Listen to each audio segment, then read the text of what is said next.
Hello दोस्तों, क्या हाल चाल है आपके। उम्मीद कि सब लोग बढ़िया होंगे। मेरा नाम है अमन और आप अभी हो हॉरर जोन में।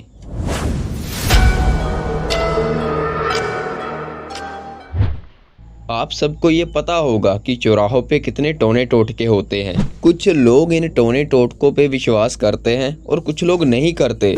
आज की कहानी वो लोग ज़रूर सुने जो टोने टोटकों पे विश्वास नहीं करते, क्योंकि आज की कहानी उसी इंसान की है जो इन टोने टोटकों पे विश्वास नहीं करता था, लेकिन एक रात उसने चौराहा क्रॉस कर लिया। फिर उस पे टोने का क्या असर हुआ, चलिए जानते हैं आज की वीडियो में। उससे पहले अगर आप भी अपनी ज़िंदगी का कोई ऐसा हिस्सा, कोई ऐसा लम्हा शेयर करना चाहते हैं जिसको याद करने के बाद आज भी आप डर जाते हैं, जिसको याद करने के बाद आज भी आपको पसीने आ जाते हैं, तो डिस्क्रिप्शन में ईमेल दी हुई है, वहाँ पे जाइए और अपनी स्टोरी को सबमिट कीजिए।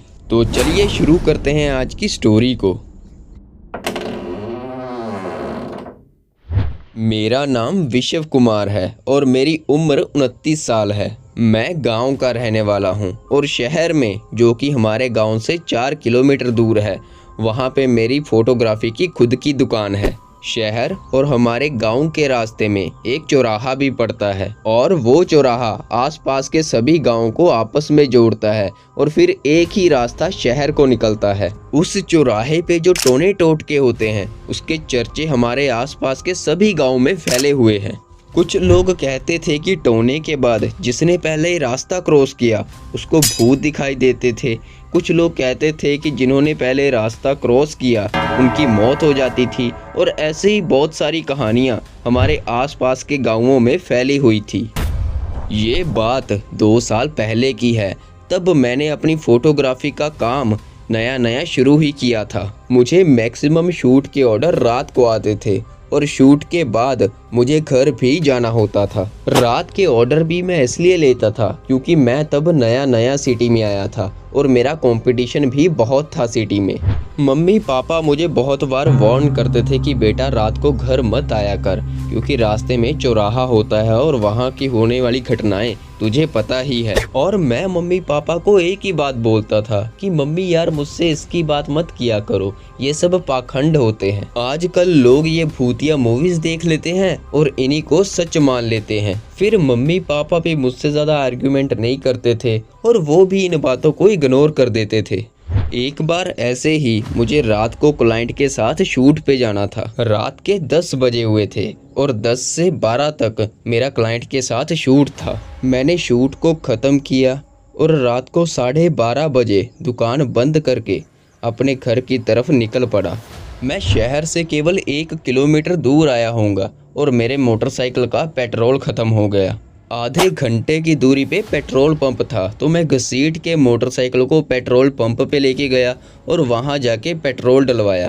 टाइम देखा तो रात के 1 बज चुके थे। अब मैंने मोटरसाइकिल की स्पीड बढ़ाई और तेज़ी से अपने गांव की तरफ बढ़ने लगा। जैसे ही मैं चौराहे के पास पहुंचा तो मेरे मोटरसाइकिल की लाइट से मुझे पता चला कि चौराहे के बीचों बीच कोई बैठा हुआ है।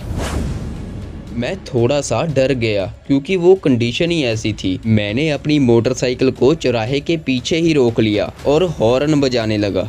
उसने अपने आप को सफ़ेद शॉल से कवर कर रखा था, तो मुझे ये भी नहीं पता था कि वो आदमी है या औरत। मैं बहुत ही गहरी सिचुएशन में फंस चुका था। मुझे समझ नहीं आ रहा था कि रोड को क्रॉस करूं या यहीं पे रुका रहूं। दिल में थोड़ा थोड़ा टोने टोटके का डर भी था। मैंने 5-10 मिनट लगातार हॉर्न बजाए, लेकिन वो इंसान ज़रा भी नहीं हिला। वो बस अपने मंत्र पढ़ते जा रहा था, कुछ फुसफुसाते जा रहा था। उसने अपने आसपास एक सफ़ेद सर्कल बनाया हुआ था और 3 मोमबत्तियाँ भी दिखाई दे रही थी, लेकिन वो तीनों मोमबत्तियां बुझी हुई थी। उसने उनको जलाया नहीं था। मुझको थोड़ा सा डर तो लग रहा था, लेकिन मैंने अपना कॉन्फिडेंस थोड़ा सा बढ़ाया और रोड क्रॉस करने की सोचने लगा। मैंने मोटरसाइकिल का पहला गियर डाला और साइड साइड से उस चौराहे को क्रॉस करने लगा। मुझे उसके मंत्र साफ सुनाई देने लगे। फिर मैंने दूसरा गियर भी डाला और बहुत ही तेज़ी से अपने मोटरसाइकिल से चौराहा क्रॉस किया। मेरा दिल बहुत ही तेज़ी से धड़क रहा था। अंदर ही अंदर ये डर भी था कि मैंने तो चौराहा क्रॉस कर लिया, अब मुझे कुछ हो तो नहीं जाएगा। लेकिन एकदम से मैंने इन बातों को इग्नोर कर दिया और अपना कॉन्फिडेंस बढ़ाते हुए अपने मोटरसाइकिल की स्पीड बढ़ाई और सीधा घर जाके रुका। हर रोज की तरह मम्मी पापा तो सो गए थे और मैं भी शूट से खाना खाकर ही आता था, तो मैं भी सीढ़ियों से अपने बेडरूम में गया जो कि ऊपर के फ्लोर पे था और वहाँ पे जाके लेट गया। जैसे ही मैं लेटा, अचानक मेरी नज़रों के सामने वो चौराहा आने लग गया। मुझे ज़रा भी नींद नहीं आ रही थी, मैं बस इधर उधर करवटें बदल रहा था।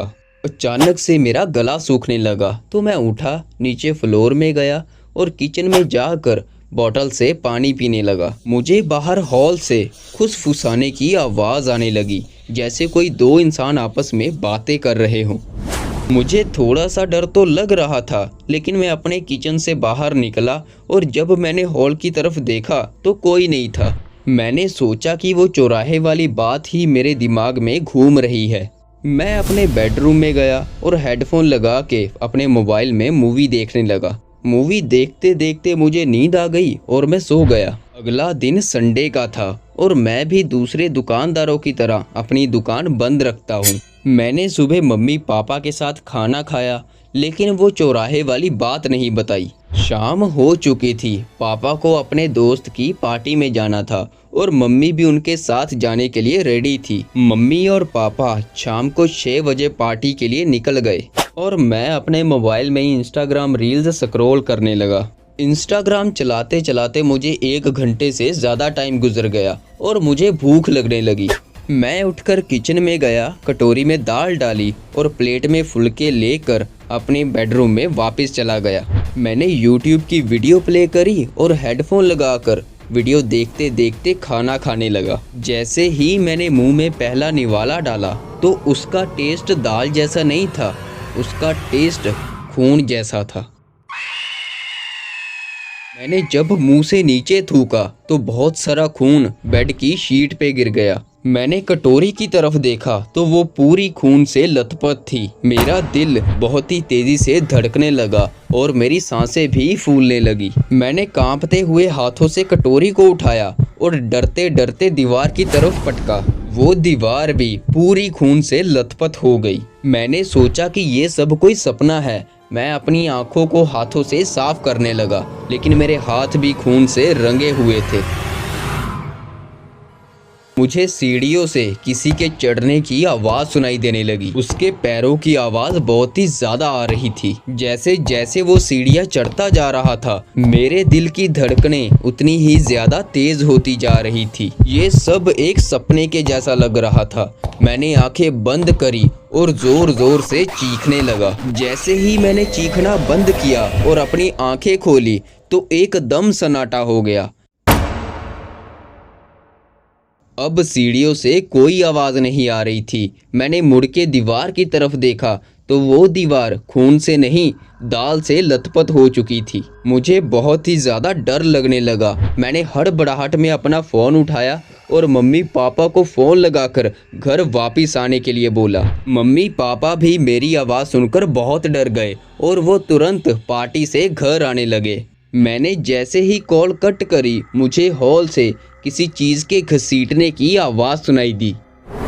मैं डरा और सहमा हुआ सीढ़ियों से नीचे हॉल में गया। हॉल में जाकर देखा तो एक सोफ़ा अपनी जगह से खिसका हुआ था। ये देखने के बाद मेरा गला और ज़्यादा सूखने लगा। मैं किचन में पानी पीने के लिए गया। मैं पानी पी ही रहा था कि हॉल से फिर से फुसफुसाने की आवाज़ें आने लगी। मैं किचन से निकलकर जब बाहर हॉल में पहुंचा तो कोई नहीं था। मैं सीधा खड़ा हुआ था और मेरे ठीक पीछे से मुझे हंसने की आवाज़ आई। मुझे ऐसा महसूस हुआ जैसे मेरे पीछे कोई खड़ा होकर हंस रहा है। मैं सहमा सहमा सा पीछे देखने ही लगा था कि अचानक से मेरी गर्दन किसी ने पकड़ी और मुझे सोफे की तरफ धक्का दिया। मेरा सर टेबल की नुक्कड़ पे जाके टकराया और सर से खून निकलने लगा। जैसे ही मैंने सर पे हाथ घुमाया तो मेरा हाथ खून से रंग चुका था। ये देखते ही मैं बेहोश हो गया।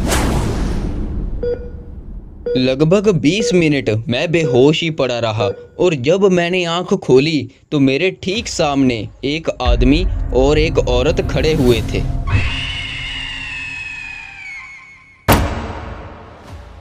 वो देखने में ज़ॉम्बी की तरह लग रहे थे। ऐसा लग रहा था जैसे उनके चेहरे पे किसी ने बहुत ज़ोर ज़ोर से हथौड़ा मारा हो। मैं चिल्ला चिल्ला कर ये बोलने लगा कि मुझे कुछ मत करना, मुझे कुछ मत करना।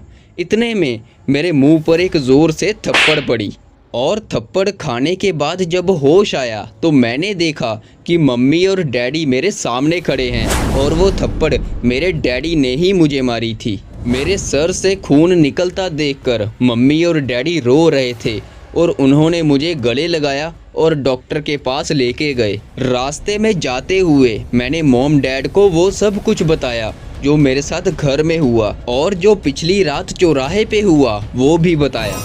सब कुछ सुनने के बाद मॉम डैड समझ गए कि मेरे ऊपर टूना हावी हो गया है। पट्टी करवाने के बाद वो मुझे किसी बाबा के पास ले गए। बाबा ने जैसे ही मेरे माथे पे राख लगाई तो वो प्रेत आत्माएं मुझे साफ दिखाई देने लगी। मैं डरते हुए बाबा को बोलने लगा कि बाबा वो देखो, वो रही वो आत्माएं। बाबा बोले शांत बैठे रहो। फिर बाबा ने एक मंत्र पढ़ा और हाथ में फूंक मारकर राख को आग में फेंका। बाबा बोले अब देख के बताओ कि वो आत्माएं दिखाई दे रही हैं। वो आत्माएं वहां से गायब हो गई थी तो मैंने बाबा को बोल दिया कि मुझे नहीं दिखाई दे रही। फिर बाबा ने मुझे एक ताबीज़ बांध कर दिया और ये भी बोले कि रात 12 बजे के बाद मैं उस चौराहे के पास भी ना जाऊं। उस रात के बाद मैंने स्टूडियो में ही रात को सोने का सेटअप कर लिया। इस बात को 2 साल बीत चुके हैं लेकिन मैं कभी भी रात को चौराहे की तरफ नहीं गया, बल्कि दिन में भी चौराहे से गुजरते हुए अब मुझे डर लगता है।